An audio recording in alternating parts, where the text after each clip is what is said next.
ఒక ఊరిలో ఒక ఒంటరి అమ్మ సుజాత, తన కొడుకు శివ ఉంటారు. శివని బాగా చదివించాలని, ఒక మంచి స్థాయిలో ఉంచాలని కోరిక.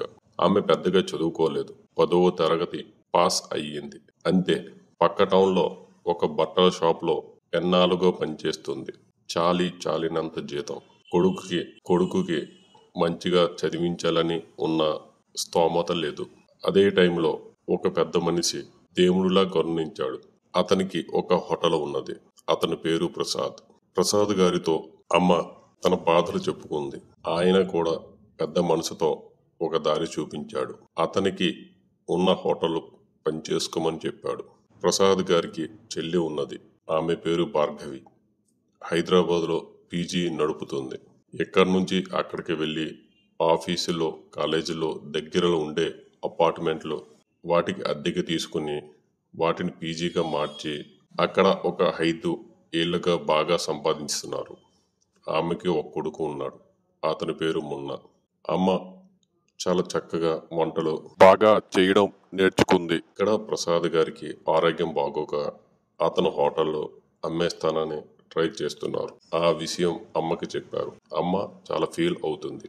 నాకు ఇంకా ఉద్యోగం ఎక్కడ దొరుకుతుందండి?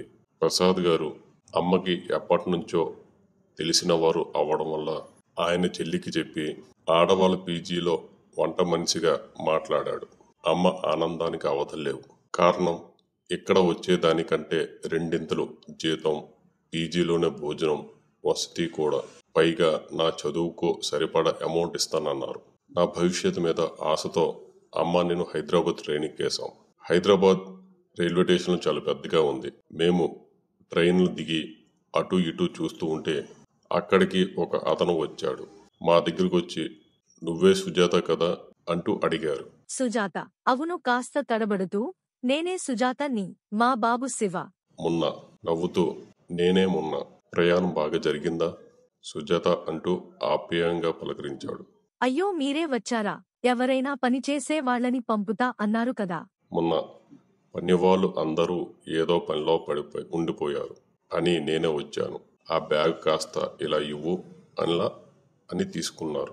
అమ్మ ఎంత వద్దు అన్నా సరే, అమ్మ ఇద్దరం ఆయన ప్రవర్తన చూసి చాలా మంచి మనిషిలా అనుకున్నాం. ఇద్దరం ఆయన కారు ఎక్కాం. అమ్మ మున్న గారు ముందు కూర్చుంటే వెనక కూర్చొని సిటీ కిటికీల నుంచి బయట చూస్తున్నా. అంత పెద్ద సిటీని మొదటిసారి చూడను. పెద్ద పెద్ద బిల్డింగ్లు, కార్లు, పెద్ద పెద్ద రోడ్లు అన్ని ఆశ్చర్యంగా చూస్తున్నా.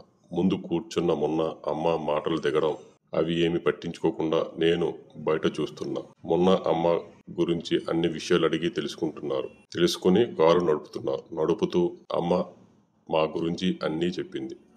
అలా ముగ్గురం ఒక అపార్ట్మెంట్ దగ్గర ఆగాము. చూడటానికి చాలా బాగుంది. మున్నాగారు నన్ను అమ్మని తీసుకుని 5th ఫ్లోర్కి తీసుకువెళ్లారు. అది ఒక అపార్ట్మెంట్ టెర్రర్. దాని మీద రేగు షెడ్ వేశారు. ఆ టెర్రర్ మొత్తం డైనింగ్ ఏరియా అన్నమాట.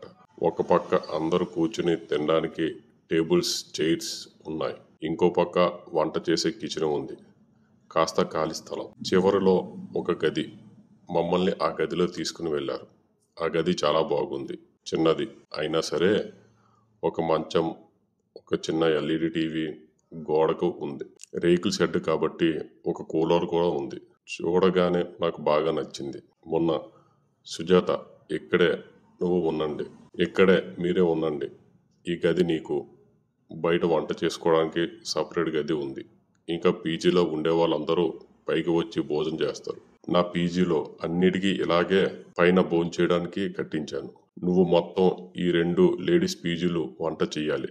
ఇక్కడే నీకు సాయంగా ఒక 3 పనివాళ్ళు ఉంటారు. మొత్తం 2 పీజీలు కలిపి 100 మంది ఉంటారు. నువ్వు వంట చేశాక వాళ్ళలో ఒకరు మిగతా 2 లేడీస్ పీజీలకు అవి తీసుకుని వెళ్ళిపోతారు అని వివరంగా చెబుతుంటే అమ్మ వింటుంది.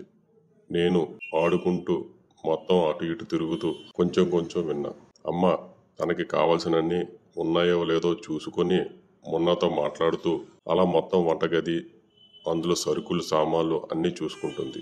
ఆ పీజీలో ఉండేది దాదాపు అందరూ జాబ్ చేసుకునే వాళ్ళే కాబట్టి పొద్దున టిఫిన్కి, రాత్రి భోజనం మాత్రం ఉంటుంది. మధ్యాహ్నం ఒక 10 మంది మాత్రం ఉంటారు. క్లీనింగ్, కూరగాయలు కొయ్యడం ఆ బాధ్యత అంతా హెల్పర్స్దే. వాళ్ళు అక్కడే వాళ్ళే. పొద్దున్న ఒకసారి, సాయంత్రం ఒకసారి వచ్చి పనులు చేసుకుని వెళ్ళిపోతారు. నేను స్కూల్ మధ్యలో ఆపేసి రావడం వల్ల నన్ను ఆ సంవత్సరం స్కూల్లో జాయిన్ చేసుకోను అని చెప్పారు. ఇక చేసేదేం లేక సగం సంవత్సరం నాకు మామూలు సంతోషంగా లేదు. దాదాపు 7 నెలలు స్కూల్కి పోవాల్సిన పని లేదు. మొన్న ఇలాగే మాట్లాడుతున్నప్పుడు వాళ్ళ అమ్మ భార్గవి వచ్చింది. మొన్న అమ్మకి వాళ్ళ అమ్మతో పరిచయం చేశాడు. భార్గవి, సుజాత నువ్వు వంటలు బాగా చేయాలి. నువ్వు వంట బాగా చేస్తే నీకు కంటిన్యూ చేస్తాను, లేదంటే నువ్వు వెళ్ళిపోవచ్చు. సుజాత: అలాగే అమ్మగారు, నా వంటల మీకు నచ్చుతుంది. నచ్చకపోతే అప్పుడు మీరు ఎలా చెబితే అలా వింటాను. మరుసటి రోజు ఉదయం 6 గంటలు లెగిశారు. వంటలు ప్రిపేర్ చేస్తున్నారు. హెల్పింగ్కి 3 లేడీస్ వచ్చారు. అర్చన వయసు 40 సంవత్సరాలు, చూడడానికి నల్లగా ఉన్న మత్తెక్కించేస్తుంది. భాగ్యలక్ష్మి వయసు 35 సంవత్సరాలు, చామంచాయి కలర్లో ఉంటుంది. కావేరి వయసు 45 సంవత్సరాలు ఉంటుంది, చూడడానికి పర్వాలేదు. కావేరి మరియు భార్గవి ఇద్దరు ఫ్రెండ్స్. ఏ విషయమైనా వీళ్ళిద్దరూ ఓపెన్గా మాట్లాడుకుంటారు. వీళ్ళు ముగ్గురు ఉదయం 6 గంటలు వాళ్ళ పని వాళ్ళు చేసుకుంటున్నారు. ఇప్పుడు నా వయసు సమ్ ఎక్స్ సంవత్సరాలు. నేను క్లాసుల మధ్యలో ఆపేశాను కాబట్టి ఈ ఇయర్ జాయిన్ చేసుకోలేదు. నేను 9th క్లాస్లోనే అన్నీ చూడాలని నా కోరిక. నేను ఎక్కువగా అటువంటి సినిమాలు చూస్తుంటాను. చేతితో నా పని కంప్లీట్ చేసుకుంటాను. భార్గవి: ఏమున్నా ఎలాగుంది కొత్త వంట మనిషి, నీకు సెట్ అవుతుందా? మొన్న బాగుంది. ఎక్కడ ఏ సరుకు ఉండాలో అక్కడ ఆ సరుకు ఉంది. భార్గవి: చూడు జాగ్రత్త, లాస్ట్ టైం అలాగే చేసే ఆ ఉన్నదాన్ని భయపెట్టి పంపించేశావు. దీన్ని కూడా భయపెడితే ఇంకా ఎవరు రారు. నేను ఏం భయపెడుతున్నాను? భార్గవి: నాకు తెలియదు అనుకున్నావా? నువ్వు చేసేవన్నీ నాకు తెలుసు. ఇది లేడీస్ హాస్టల్లో, కొద్దిగా జాగ్రత్తగా ఉండాలి. నీకు అంతగా కావాలనుకుంటే మన హెల్పర్స్ 3 ఉన్నారు కదా, వాళ్లతో చేసుకో. వాళ్ళ నీకు బాగా సపోర్ట్ చేస్తున్నారు కదా. అయినా దీనికి కొడుకు ఉన్నాడు, జాగ్రత్త. మొన్న అమ్మ నాకు ఎప్పుడు కొత్త వాళ్ళే కావాలి. అయినా నేను ఎంతమంది చూడలేదు. కొడుకు ఉంటే ఆన్ని కూడా నా దగ్గర తెచ్చుకుంటాను. అలా 10 రోజులు గడిచింది. అర్చన, భాగ్యలక్ష్మి, కావేరు, మొన్న భార్గవి గారు వీళ్ళందరూ నాతో క్లోజ్గా మాట్లాడడం, నేను వాళ్ళతో క్లోజ్గా ఉండడం జరుగుతుంది. అమ్మ చేసిన వంటలో హాస్టల్లో ఉన్న లేడీస్ అందరూ ఫిదా అయిపోయారు. రకరకాల వంటలు రుచిగా చేస్తుంది. 10 రోజుల్లోనే మంచి పేరు వచ్చింది. భార్గవి మొన్న కూడా బాగా మెచ్చుకున్నారు. ఇలా అమ్మ రోజు పొద్దున్నే 4 లెగిచి వంటలు మొదలు పెట్టేసి 7:30 కల్లా ముగించేసేది. మళ్ళీ సాయంత్రం 4:30కి మొదలుపెట్టి 7:30కి ముగించేసేది. మిగిలిన టైం అంతా అమ్మకి ఖాళీ. మా గదిలో ఉన్న టీవీ చూస్తూ కాలక్షేపం చేసేది. నేను మొత్తం పీజీ అంతా తిరిగేసేవాడిని. చిన్నవాడిని అవడం వల్ల అమ్మాయిలు కూడా వాళ్ళ గదిలోకి రానిచ్చేవారు. వాళ్ళతో ఆడుకునేవాడిని. ఇలా రోజులు గడుస్తున్నాయి. ఒకరోజు వంటలన్నీ కంప్లీట్ అయిన తర్వాత మొన్న అమ్మ ఇద్దరు కలిసి మార్కెట్కి వెళ్ళారు. నేను పక్కనున్న గోడ అవతల కూర్చొని మొబైల్ చూసుకుంటున్నాను. వీళ్ళ ముగ్గురు కూర్చొని మాట్లాడుకుంటున్నారు. అర్చన: ఏంటి అక్క, మొన్న వచ్చిందానికే మార్కెట్ తీసుకెళ్తున్నాడు, ఏంటి విషయం? కావేరి: ఇంకేంటి విషయం, మీకు తెలియదా? మన మున్నా గురించి తెలుసు కదా, ఎలాంటి ఆడదానికైనా పడగొడతాడు. భాగ్యలక్ష్మి: నీకు మొన్న గురించి బాగా తెలిసినట్టుగా ఉందే. కావేరి: నీకు తెలియదా, నిన్న రాత్రి కదా మీ దగ్గరికి మున్నా వచ్చాడు. అర్చన: ఊరుకో అక్క, మున్నా గురించి మనం ఎందుకు తిట్టుకోవడం. కావేరి: మున్నా వాళ్ళ అమ్మే వాడికి బాగా సపోర్ట్ చేస్తుంది.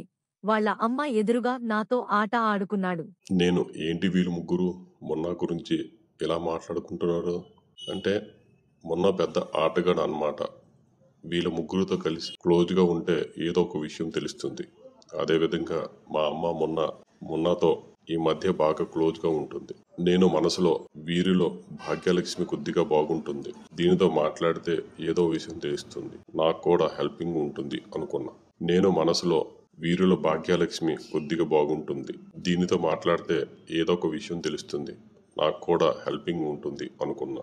భార్గవి గారు ఎప్పటికప్పుడు వచ్చి మా బాగోగులు కనుక్కోవడం జరిగింది. అమ్మకి ఎటువంటి ఇబ్బంది రాకుండా చూసుకునేవారు. మొన్న కోసం అమ్మ ఏదో ఒకటి స్పెషల్ అప్పటికప్పుడు చేసేది. మొన్న కూడా మమ్మల్ని సండే లాంటి రోజులు బయటికి తీసుకెళ్లి సిటీ చూపించేవారు. నాకు ఏం కావాలి అంటే అది కొనిపెట్టేవాడు. అమ్మ ఎంత వద్దు అన్నా కొనిపెట్టేవాడు. చూస్తుండగానే హైదరాబాద్ వచ్చి 2 నెలలు గడిచిపోయింది. మా పీజీకి దగ్గరలో క్రికెట్ గ్రౌండ్ ఉంది. సెలవులు కావడంతో నా వయసు వాళ్ళు ఆ గ్రౌండ్లోకి వచ్చి ఆడుకుంటున్నారు. ఇక క్రికెట్ చూశాక 2 నెలలు ఇంట్లోనే ఉండేసరికి నేను ఆగలేక గ్రౌండ్కి వెళ్ళిపోయాను. నా వయసు వాళ్ళతో మాట కలిపాను. వాళ్ళ టీంలో జాయిన్ అయ్యాను. ఇక చూసుకో, రోజు నాకు అదే పని. పొద్దున లేవడం, టిఫిన్ చేయడం, గ్రౌండ్కి వెళ్ళిపోవడం, మధ్యాహ్నం భోజనం చేయడం, మళ్ళీ గ్రౌండ్కి వెళ్ళిపోవడం, చీకటి పడేసరికి ఇంటికి చేరుకోవడం. ఇదే నాకు సరదా అయిపోయింది. నా ధ్యాస అంతా క్రికెట్ మీదకి పోవడంతో నేను కొన్ని విషయాల మీద శ్రద్ధ పెట్టలేదు. ఇలా ఉండగా ఒకరోజు మధ్యాహ్నం భోంచేసి నేను క్రికెట్ ఆడడానికి వెళ్తూ ఉంటే కింద గేటు దగ్గర మున్నా కనిపించారు. మున్నా, ఏరా శివ, ఎక్కడికి? మళ్ళీ ఆటకేనా అంటూ నవ్వుతూ అడిగాడు. నేను, అవును, మా ఫ్రెండ్స్ అందరూ ఈ పాటికే గ్రౌండ్కి వచ్చేసి ఉంటారు. మీరు ఎక్కడికి? పైగా అమ్మ టీవీ చూస్తుంది అని నవ్వుతూ చెప్పా.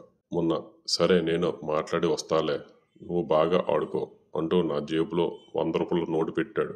ఆ రోజు కాస్త ఎండ ఎక్కువ ఉంది. పైగా నా ఫ్రెండ్ కూడా ఎక్కువ మంది రాలేదు. తక్కువ మందితో అంత ఎండలో ఎందుకని మొన్న ఇచ్చిన డబ్బులతో ఒక లస్సీ కొనుక్కుని తాగేసి ఇంటికి వచ్చేసాను. లిఫ్ట్లో నుంచి బయటకు వచ్చి మాకు ఇచ్చిన గది వైపు వెళ్తూ ఉన్నాను. ఎప్పుడూ లేనిది ఈరోజు తలుపులు వేసి ఉంది. బయట మొన్న చెప్పులు ఉన్నాయి.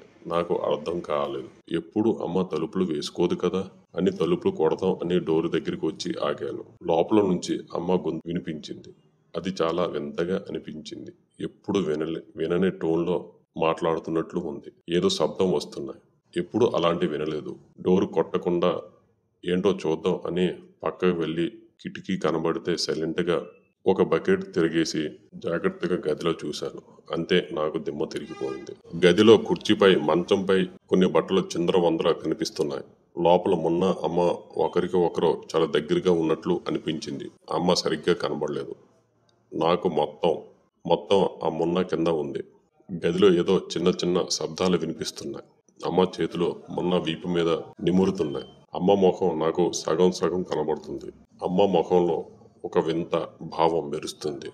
రూమ్ అంతా దబీదబీమని సౌండ్ వస్తుంది. ఏమి జరుగుతుందో అర్థమయ్యింది. నా జీవితంలో నేను ఎప్పుడు అమ్మని అలా చూడలేదు. అమ్మనే కాదు, ఎవరిని అలా చూడలేదు. రేకుల షెడ్ అవడం వల్ల ఇద్దరు చెమటలు తడిసిపోయారు. కూలర్ వేసుకున్నా కూడా గాలి వేడిగా వస్తుంది. ఆ చెమటతో తడిసిపోతూ ఇద్దరం పట్టించుకోకుండా ఉన్నారు. నేను అడిగింది మర్చిపోయారా? ఏమి అడిగారు? శివ స్కూల్లో జాయిన్ చేయాలి మరియు సైకిల్ కావాలని అడుగుతున్నాడు. మొన్న, అవును కదా, మర్చిపోయానే. ఏంటి 20 రోజులుగా చెప్తున్నా? ఎప్పుడూ అడిగినా మర్చిపోయా అంటున్నారు. నా దగ్గరికి రావటం మాత్రం బాగానే గుర్తు ఉంటుంది కదా మీకు అంటూ మూతి తిప్పుకున్నది. ఒక పని చేయి, డబ్బులు ఇస్తాను, వాడికి కావాల్సిన సైకిల్ కొనువ్వు. నాకు ఏం తెలుసు ఇక్కడ? అదేదో మర్చిపోకుండా మీరే తీసుకురండి. సర్లే, తెస్తానులే. ఆ మాట విన్న నాకు ఒక పక్క ఆనందం, నాకు సైకిల్ కొంటున్నారని. ఇంకో పక్క అసలు అమ్మ ఇలా ఎందుకు చేస్తుంది. ఇంకో 5 నిమిషాలు నేను అలాగే చూస్తున్నాను. ఇంకో 5 నిమిషాల పాటు ఇద్దరు కళ్ళు మూసుకుని నిశ్శబ్దంగా ఉన్నారు. నేను అక్కడ ఉండి చూస్తున్నా, కానీ ఇద్దరూ లేవట్లేదు. నిద్రపోయారేమో అని అనుకుని నేను మళ్ళీగా గ్రౌండ్ వైపు వెళ్ళిపోయా. గ్రౌండ్లో పెద్ద అన్నవాళ్ళు ఎవరో ఆడుతుంటే చెట్టు కింద కూర్చొని ఆటను చూస్తున్నా. ఇంట్లో నేను చూసిన దాని గురించి ఆలోచిస్తున్నాను.